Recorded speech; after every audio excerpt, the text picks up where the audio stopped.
Hello and a warm welcome to another episode. My guest today is Julian Philipp Nagel, co-founder and MD of Along. Together we will dive deep in how to optimize conversion rates from demo to close won by giving more power and control to the buyer. Welcome, Julian Philipp. Great to have you. Hi, Björn. Thanks for having me. So when we talked before pressing the recording button, it was super easy to nail down the key topic. And you said it's from how do I increase the conversion from demo to deal one. And what I even liked more was kind of that sellers traditionally or normally giving away control of the following sales process. So I'm super happy to have you as a true expert. But before we dive in this tremendous topic, just share 1, 2, 3 sentences about you and what you're doing. Of course. Thank you, Björn. My name is Julian. I'm the co-founder of Along. I'm building a sales enablement tool together with my brother, Freddie. We're a classic business product duo, me handling everything commercially, my brother leading, guiding, heading the product. We're building Along as a collaborative interface for pre and post sales processes, creating ideal buyers journeys that make buyers buy. Very happy to speak with you about it and dive a bit deeper into the topic. All right, then let's pick it up because I really like your catchphrase. So really building up buying journeys that are loved. And so what is broken? And you are on the mission to change it. So I think what you face today in B2B sales is that there is an increase in complexity on the buyer side. Today, buyers face actually situations where they have a very big buying group, usually different stakeholders doing different buying jobs. And so it's a big problem for a buyer to actually compare different vendors and make a decision for the right tool. That is something that has been increasing over the last couple of years, but it's something that hasn't really been tackled because from a seller side, most of the software tools that you see are focused on optimizing a seller's workflow. When you think about a sales tech stack, there's a lot of different tools that allow you as a seller to build a better process, but the buyer is completely left out of that conversation. The main problem we see here is that when you think about how a sales tech stack is built, a lot of the tools are focused on creating a big pipeline, making sure that you get qualified leads into your pipeline in order to convert them. But the whole approach is data-driven up until you have a demo. And once you have a demo, once you showed a bit of what you're actually selling, you usually send an email afterwards and then just wait. And that whole kind of like waiting situation is something that we find a bit surprising because when you go into that process from a data-driven approach and then you stop at one of the most crucial touch points, it becomes a bit suboptimal, I would say. The problem that we see is that you schedule a demo and after the demo, you send material. And from that moment on, you just hope that the other side is sticking to the word that they gave you, which is usually, I'm going to look at the material, I'm going to forward it internally, we're going to speak about it next Friday, but you actually don't really know if they ever do it. And what usually happens is buyers start to ghost you, the deal starts to slip, and the next call that you've already pre-scheduled is canceled the day before. So from the moment you had the demo, you actually gave away the entire process, which should work the other way around, because from the moment you have a demo, you have a qualified lead that actually has a buying intent. So you should have a process that drives you to a conversion. Okay, I'm intrigued because overall, I totally agree. So, and in my head, there are basically at least 2 ways to tackle it. So A is process-wise, to have a better qualification, to have a better demo, and then agree, kind of align on next steps and still have this sales rep-led process. The other thing I find even more interesting is to reverse engineer it and coming from a buyer perspective. So what is happening on the other side after the demo has taken place? So I'm intrigued. Yeah, what is happening? I'm sorry, you first. No, that's a very good point, because what's happening on the other side is actually the interesting part. I mean, if you think about it, 95% of the buying decision from a buying center's perspective is done without the seller in a room. And we're talking about B2B sales here. We're not talking about an emotional purchase like you would have in your own like private environment. B2B sales is very rational. So there's a lot of comparison, a lot of evaluation, and a lot of just conversations on the buyer side that a seller is not part of. The only times you are part of the conversation is when you connected in a call. But as I said, 95% of that purchase decision is done outside of your room. So you have to make sure that whenever your buyers are speaking about your solution, with whomever they speak about it, and at whatever time, you want to influence that decision or that conversation as much as possible. And today, you don't really have any kind of tool that supports that because, as I said, you send your information in an email as attachments after a call, and you wait. So what happens on the buyer side is the interesting point to focus on, and how to influence that is a fundamental aspect of how we build along. All right. So then my first impulse was, does it start at the demo or is it kind of happening even further? Because when you were talking about kind of 80-90% of the buying decision or the buying process is made without any human or direct human interaction, it starts even before the demo, does it? Yes, it does start before the demo because a demo is basically something that happens when there is some kind of qualification on the buyer side, either through inbound or some kind of marketing or sales qualified lead. And buyers are obviously looking at a lot of different channels, a lot of different touch points in order to evaluate you as a vendor. But from the moment you have a demo, you know that the other side is in an active process of solving a pain point. You usually have to find the pain point. You also have to find a budget and other types of aspects that help you to understand if this is really an opportunity. And from that moment on, you have a buying group in front of you. So you have different people having different agendas and needing different material to actually support their agenda. So you have a tremendous opportunity to provide bite-sized content for these different stakeholders and make sure that people see exactly what they need to see at exactly the point they need to see it. And I think that's an untapped opportunity because what you usually do today is you just share material in an email and you put a bunch of different people in CC. Here you actually have the ability to, as I said, create bite-sized content and provide the right information at the right time in order for the other side to make the right decision. All right, let's dive into this because I know the space a little bit, but not in depth. So I'm super curious to get a little bit more tangible. So let's take probably a pragmatic example. So I'm the classic champion. I have attended the demo, and in my buying center, there are at least 2-3 people. So one is finally signing off the budget. Then I have some other colleagues and I have some other people. So what is changing with the new now and your solution and others in the competitive space in contrast to a classic sales-led follow-up process? So, I mean, what you have today, and you described it quite well, is that you have a demo. It's usually a first person that you speak to, and that person after the demo now goes and goes into their own organization and basically starts pitching your solution. Ideally, that's the case because you want to have the champion in your demo. Sometimes that's not the case, and you have another partner as well. But ideally, you have a person that now gets information from that call and shares it internally. And from that moment on, you basically give away the ability to control that because the person that listen to the demo now gets material. They have to manage this material on their own site themselves, create a folder, download the material, maybe write some kind of executive summary in order to be prepared for next meeting. And that's throughout that process, a lot of information can get lost because maybe you say something to that person, they understand it differently, maybe write something else in the executive summary that you actually wanted them to understand. So you give away the ability to control how that person is actually working internally for you. With our approach, you create a collaborative interface, basically a single point of reference for every stakeholder involved. You share it after the demo. A lot of people actually also do the demo out of our interface, and you basically have the ability to organize your information in the exact way you want it to be organized, so that your champion or the person that you give the demo to can now actually share that information internally in the exact same process, in the exact same organization, and you can see whenever they share that, however much time they spend on the material, and whoever they share it with, because along being the single point of reference allows you to just have one interface where everybody needs to look at whenever they interact with your solution.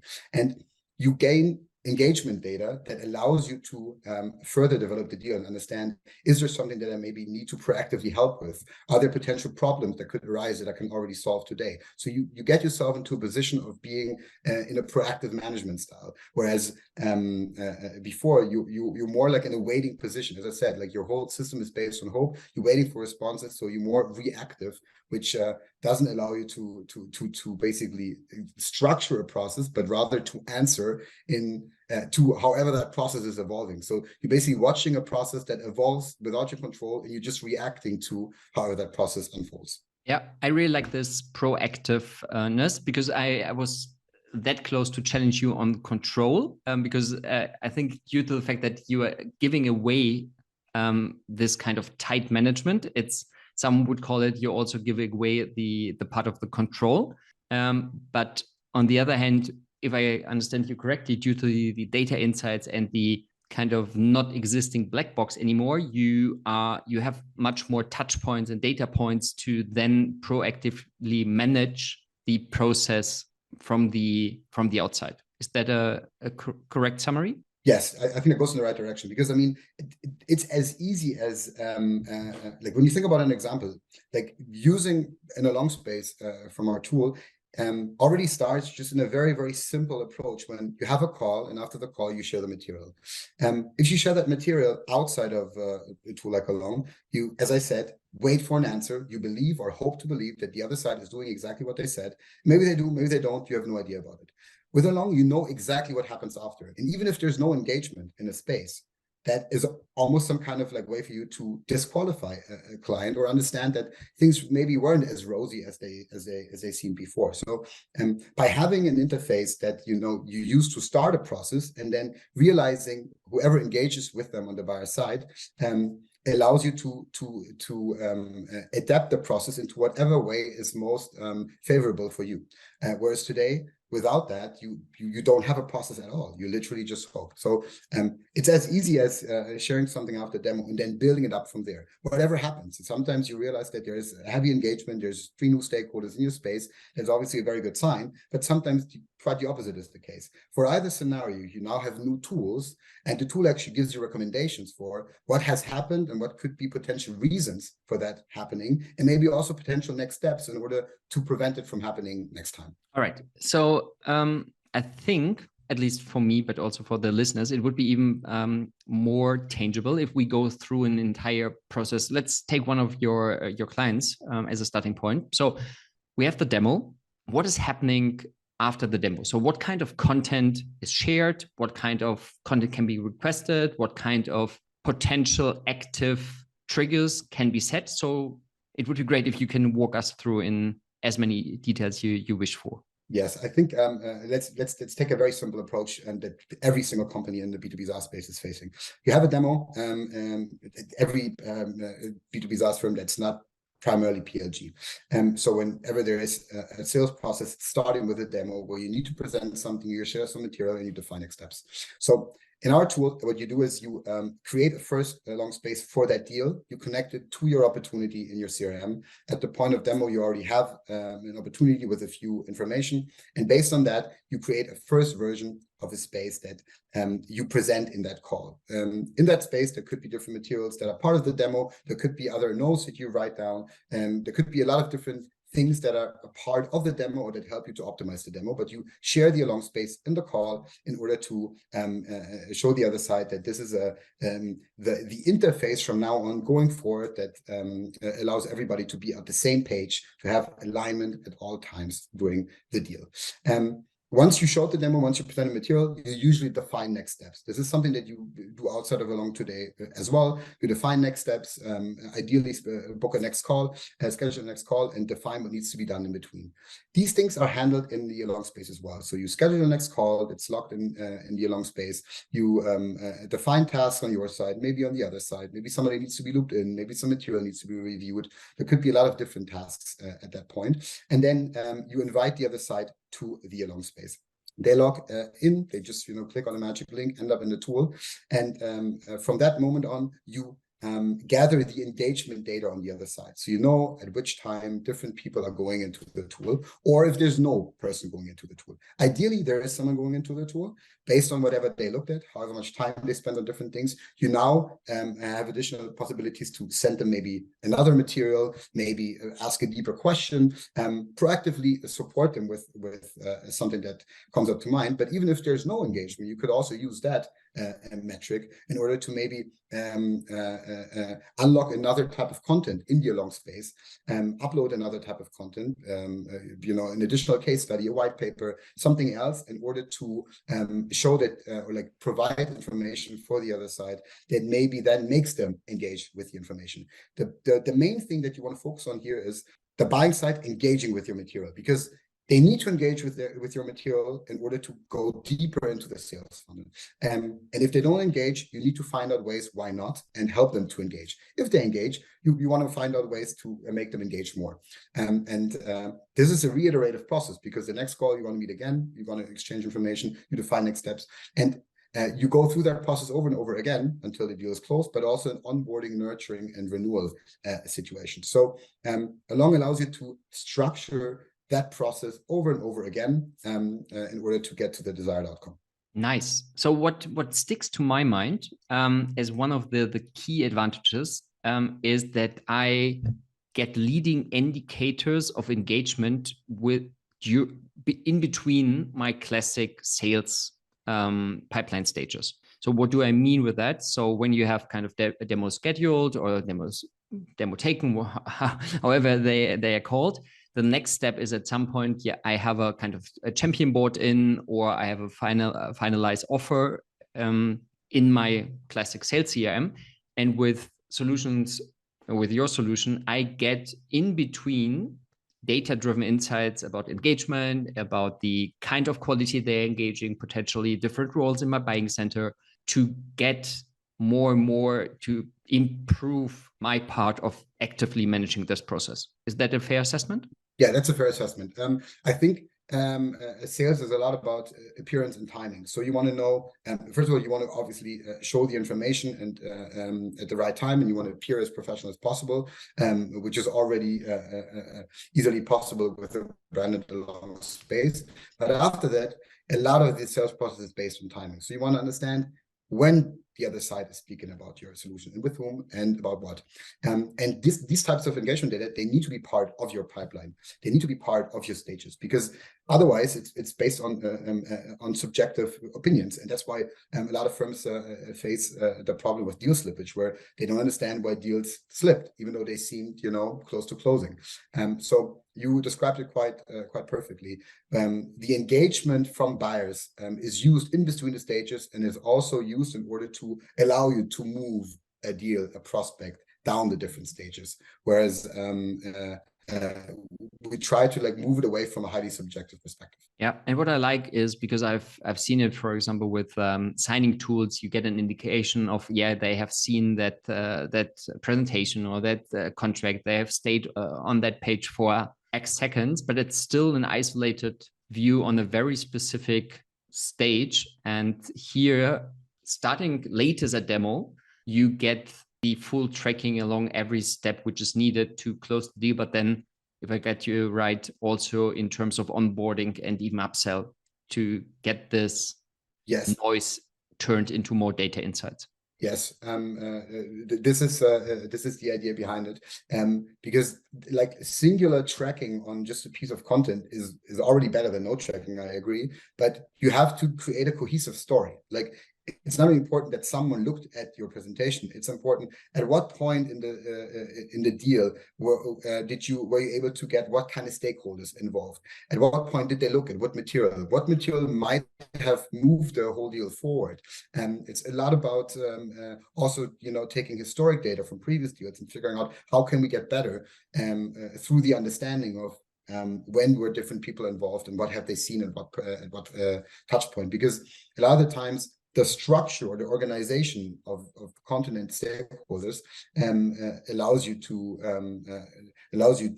improve your closing rates, allows you to increase your deal velocity, whereas just looking at singular files or singular content pieces again, creates, siloed data that is very difficult for you to create a cohesive story out of.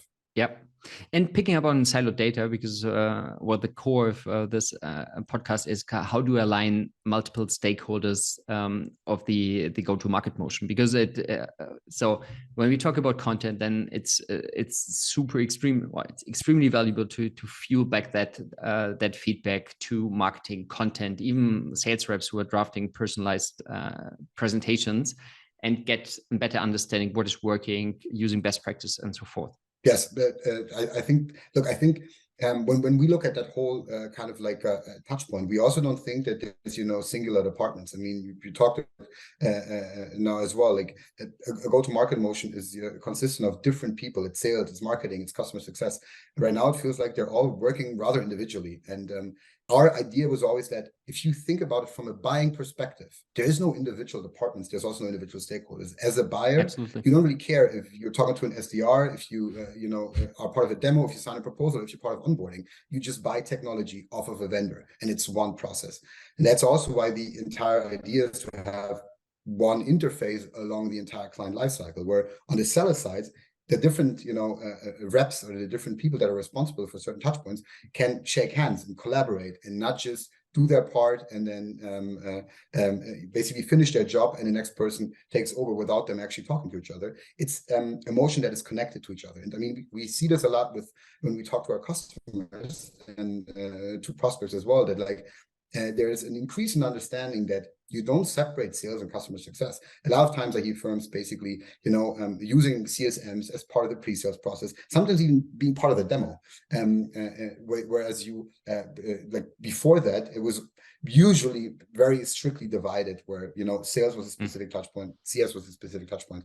And I think the new sales org looks works much more collaboratively on the seller side, but then also from the internal and external side with their buyers. Yep.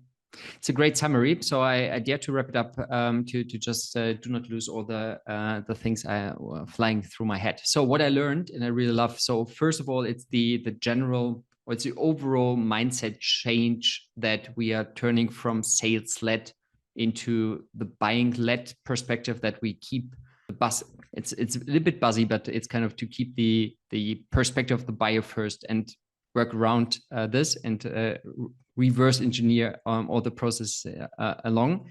Then I really learned that your solution is providing much more insights into that black hole and black box between different stages, starting typically after demo. And what I also really, really loved at the very end is buyers do not care whether they are talking to marketing, BDR, SDRs, account executive, full cycle seller, or even customer success. It's kind of, how do I get better in serving the customer along the entire customer journey? Yes, I think it's a very good summary. Maybe one point to add here.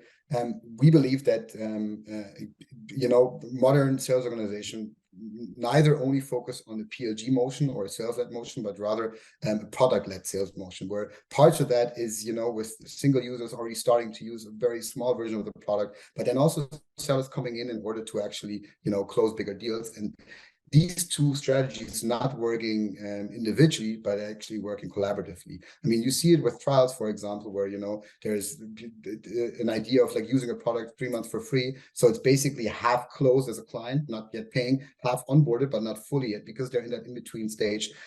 Sales and customer success needs to collaborate there. And I think much more companies are going in the direction of focusing on a product-led sales approach. And I think that's something that Along can heavily support with. Nice. I would say that's the perfect ending point for a short while conversation. The last one is a personal question. So what are you learning as of now, which you do not master yet? What am I learning now that I do not master yet? Okay, that's an interesting question. I think from our perspective, I mean, we're obviously an early stage startup, and we try to basically do everything on our own. And I think that's something that I kind of like have to start letting go of a bit, because we have the tendency to basically always think about how, it's not only me, I think that's where as a team in general, that we always try to like tackle everything right away. And I think sometimes you actually have to think about, are you the best person to do this, or is this actually something that you can hand over to somebody else? And I think that's something that I'm learning right now with, increasing complexity and, just, the company growing in general, that I really have to, I think, master and get better at. All right. So definitely on the list for, I think, a lot of early stage founders. So thanks for sharing, and thanks for having you. It was really, really insightful in a short while. So thanks again, Julian Philipp, and I wish you a great afternoon. Thanks a lot, Björn. It was a pleasure speaking with you. Have a good rest of your day.